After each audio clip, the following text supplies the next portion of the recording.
Bismillahirrahmanirrahim. Assalamualaikum warahmatullahi wabarakatuh. Ikhwan fillah yang berkemajuan. Alhamdulillah kita ketemu lagi. Insya Allah saya akan membahas salah satu tokoh yang cukup ternama yang dia masuk sebagai akademisi. Saya mulai mengenal beliau ketika masih zaman TV, ada talk show Indonesia Lions Club.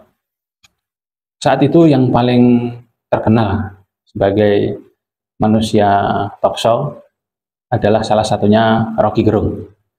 Di dalam ILC tersebut, kebetulan apa yang menjadi pendapat Rocky Gerung menjadi atau didebat oleh tokoh ini, yaitu Profesor Renald Kasali.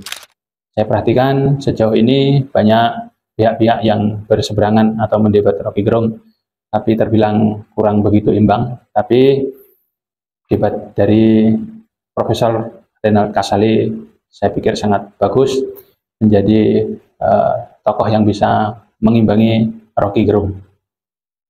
Oleh saat itulah saya memperhatikan Profesor Renald Kasali. Profesor Renald Kasali adalah akademisi, doktor lulusan Amerika, di mana dia S1-nya di UI, yang dalam ceritanya katanya dalam tanda kutip masuk jurusan IPS karena terpaksa, karena hanya punya uang untuk beli formulir satu saja, maka dia kemudian memilih jurusan di IPS atau di manajemen. Dengan demikian dia yang juga sebenarnya suka jurusan IPA terjun di dunia sosial. S2-nya kemudian ke Amerika dan selesai S3 doktoral di Universitas Amerika tersebut. Guru besarnya di bidang ilmu manajemen tahun 2009. Dari karir akademisnya itu, salah satu buku yang saya kenal adalah ini, Record Your Chain DNA. Dan saya baca sekilas saja karena memang bukan bidang saya dapatnya. Dimana kalau saya baca sekilas yang memang bukan bidang saya itu, saya bisa sedikit menyimpulkan, mungkin ini secara keseluruhan substansinya kalau di dalam Islam tertuang di dalam salah satu frasa Al-Quran surat Ar-Ra'd ayat 11. Innallaha la yughayyiru ma biqaumin hatta yughayyiru ma bi anfusihim. Yang artinya kurang lebih bahwasanya Allah tidak akan merubah satu kaum, apa-apa yang ada dalam satu kaum, kecuali setelah kaum itu sendiri yang mau merubahnya. Sehingga memang terlihat sekali bahwasanya dari sisi ini yang sekilas saja, Renald Kasali kurang begitu akrab dengan nilai-nilai keislaman. Itu sangat bisa dimaklumi. Juga Renald Kasali belakangan ini dikenal mempunyai yayasan rumah perubahan, juga buka kafe rumah perubahan, dan yang terpenting dia mengikuti atau aktif di media sosial. Kita kenal bahwasanya dia sering melakukan podcast di kafenya tersebut. Sebagai akademisi yang sukses di perguruan tinggi dan bisnis, dia banyak prestasi di Universitas Indonesia, juga sukses di dunia bisnis. Dan untuk diketahui, dia sepertinya tidak tertarik untuk terjun di dunia politik, meskipun di Indonesia dunia politik penuh dengan hiruk-pikuk. Berikut yang akan menjadi perhatian saya secara lebih khusus adalah pertama tadi, dari buku ini terlihat bahwasanya Renald Kasali tidak akrab dengan nilai-nilai keislaman. Dan yang kedua bisa juga kita saksikan ketika Renald Kasali menceritakan pengalamannya di Amerika. Dia punya kawan itu punya anak masih kecil atau masih remaja yang juga dibawa ke Amerika, kemudian belajar di sekolah di Amerika. Dia terkejut, orang tuanya tersebut terkejut karena pelajaran bahasa Inggrisnya diberi nilai tinggi, entah 9 atau 10 gitu dalam ceritanya. Kemudian orang tua ini justru protes dalam tanda kutip ke sekolah. Protesnya adalah, wahai guru, bagaimana mungkin anakku yang orang Indonesia barusan datang ke Amerika, kemudian belajar bahasa Inggrisnya, di sini bahasa Inggrisnya dapat nilai tinggi. Dan sangat terkejut orang tua itu, yang kemudian diceritakan kepada Rina Al-Kasali, bahwasanya nilai itu dalam rangka memang bukan nilai yang sebenarnya, tapi dalam rangka untuk membangun semangatnya supaya tetap semangat belajar di Amerika dengan bahasa yang masih terbatas. Di situ Rina Al-Kasali begitu kagum dengan model pendidikan di Amerika, khususnya adalah sikap guru yang sangat luar biasa itu. Itu nanti perlu kita tanggapi. Sebenarnya juga ada nilai-nilai di luar itu. Yang ketiga, baru-baru ini Profesor Rina Al-Kasali juga menyampaikan di videonya tentang YOLO dan YONO. YOLO itu you only live one, kamu hidup di dunia ini hanya sekali, yang di situ kemudian berhimpitan dengan nilai aji mumpung, karena hidup hanya sekali, maka nikmatilah senikmat-nikmatnya hidup di dunia ini. Hal-hal yang sekiranya tidak bikin nikmat, buang jauh-jauh. Sekiranya bisa, rengkuh semuanya, dapatkan semuanya. Dan yang kedua, fenomena YONO.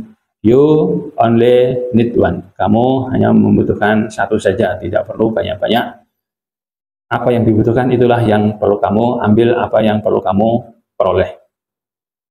Dua YOLO, gejala YOLO dan YONO ini bagi Rina Al-Kasali adalah dua nilai yang saling bertentangan, yang kemudian oleh Rina Al-Kasali di ujung videonya dia hanya menyatakan, silahkan perhatikan YOLO dan YONO ini, kemudian pikirkan Anda termasuk yang YOLO atau termasuk yang YONO.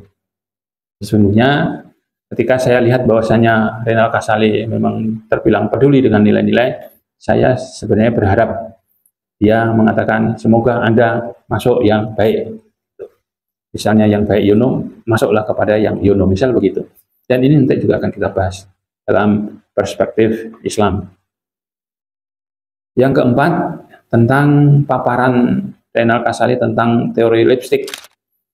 Dia menceritakan bahwasannya ada sebuah anomali atau sesuatu yang aneh ketika dunia dilanda COVID. Ternyata ada barang di pasaran yang laku keras di saat barang-barang yang lain semua menurun penjualannya, tapi ada satu barang yang laku keras, yaitu adalah lipstick. Setelah diselidiki, kenapa lipstick ini di saat COVID penjualannya meningkat? Ternyata khususnya para perempuan ketika dalam keadaan tertekan adanya krisis COVID, krisis kesehatan COVID, itu mereka membuat pelarian atas kondisi yang menekan itu, yaitu dengan bersolek. Salah satu alat solek yang paling menonjol adalah lipstick. Maka lipstick kemudian menjadi laku keras. Di ujungnya pun Rina Al-Kasali tidak memberikan penilaian tentang gejala lari dari tekanan yang sedemikian itu. Meskipun sesungguhnya apabila kita lihat dengan perspektif Islam tentu akan lain lagi.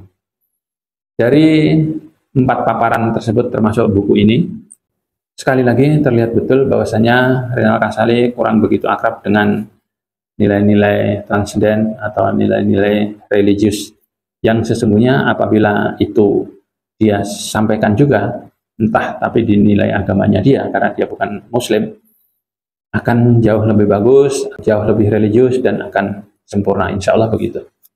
Maka sedikit tanggapan saya tentang apa yang dipaparkan itu. Saya ulangi, di sini adalah Al-Quran surat Ar-Ra'd ayat 11 tadi. Yang kedua, tentang nilai pendidikan tadi, guru yang hebat tadi. Di Indonesia sesungguhnya ada yang insya Allah lebih hebat dari itu. Ya. Ini terjadi di sebuah pondok pesantren, yang bisa jadi adalah juga di banyak pondok pesantren. Ada anak yang nakal, nakalnya di atas rata-rata santri-santri yang lain, tapi santri-santri yang lain ataupun pengasuh-pengasuh yang lain sangat heran atas keputusan kiainya, di mana anak yang nakal ini tidak juga segera dikeluarkan. Itu menjadi pertanyaan, mengapa anak yang nakal ini atau super nakal ini tidak segera dikeluarkan. Di akhir sampai kemudian dia nyantri di situ sehingga kelulusan, semuanya terkejut. Ternyata di akhir-akhir dia mulai tampak membaik, dan betul nilai ujian anak yang tadinya nakal ini bisa menjadi yang terbaik, teratas di pondok pesantren tersebut. Dan semua agak terkejut dan menanyakan kembali kepada kiainya, kira-kira ada apa ini kiai?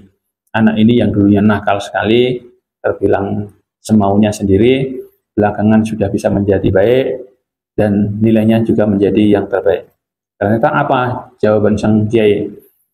Kiai itu menjawab bahwasanya, ketahuilah bahwasanya setiap malam aku mendoakan anak tersebut supaya anak tersebut menjadi baik, karena aku lihat anak tersebut mempunyai potensi besar. Alhamdulillah doaku tersebut dikabulkan. Jadi aku mendoakan anakku sendiri dan aku mendoakan anak tersebut kurang lebih menjadi sama. Termasuk santri-santri yang lain pun aku doakan setiap malam. Ini tentu luar biasa, beda signifikan dengan apa yang disampaikan oleh Renal Kasali tentang pelajaran bahasa Inggris anak Indonesia yang baru belajar di sekolahan di Amerika. Kemudian yang kedua atau yang ketiga tentang YOLO dan YONO. Maka di dalam Islam ada asas ataupun di dalam Al-Quran tentang adil, tentang zalim, atau tentang mubazir. Itu ada di dalam Al-Quran surat Al-Isra 2627. Di sana dinyatakan bahwasanya innal mubadzirina kanu ikhwanas syayatin. Itu menjelaskan bahwasanya memang sesungguhnya kita tidak boleh berlebih-lebihan atau sehingga menjadi mubadzir, karena mubadzir itu adalah kawannya setan, artinya negatif, auranya, energinya negatif. Itu perlu kita jauhi. Terlepas dari YOLO, terlepas dari YONO, maka untuk Islam jangan sampai mubadzir, berlakulah adil, jangan zalim. Hal yang seperti ini mudah-mudahan kemudian bisa diketahui oleh Renal Kasali. Sedangkan yang keempat, dalam paparannya bagaimana teori lipstick itu menjadi jalan keluar ketika dalam keadaan tertekan. Di dalam Islam ada Al-Quran surat At-Tolak ayat 2. Mayyatakilaha yaj'alahu makhraja. Maka tetaplah istiqomah kamu di dalam ketakwaan. Insya Allah kemudian Allah akan memberikan jalan keluar atas musibah, atas ketidaknyamanan yang melanda dirimu. Jadi suasana batin yang gelisah, yang tidak nyaman, yang stres, itu bisa diatasi dengan tetap istiqomah beriman. Dengan demikian nanti akan menemukan jalan keluar. Dan ternyata ya, alhamdulillah apapun itu COVID-19 melanda kita, tapi alhamdulillah tetap saja Allah memberikan jalan keluar atas musibah tersebut.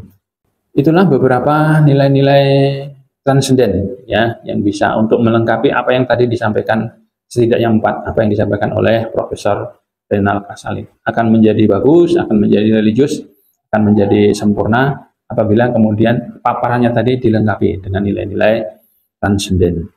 Dan kita pun sebenarnya maklum karena memang Renal Kasali beragama lain.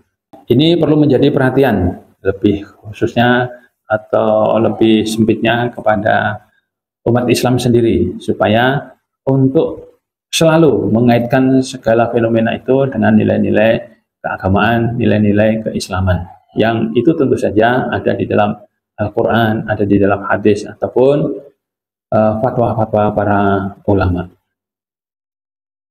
Itu saja yang bisa saya sampaikan. Mudah-mudahan ini menjadi perkenan bagi Renal Kasali, setidaknya kenal dengan nilai-nilai Islam, apalagi kemudian bisa mengetahui keunggulan nilai-nilai Islam yang dikandungnya. Demikian dari saya, mudah-mudahan bermanfaat. Akhir kalam, wassalamualaikum warahmatullahi wabarakatuh. Salam berkemajuan, mencerdaskan, mencerahkan.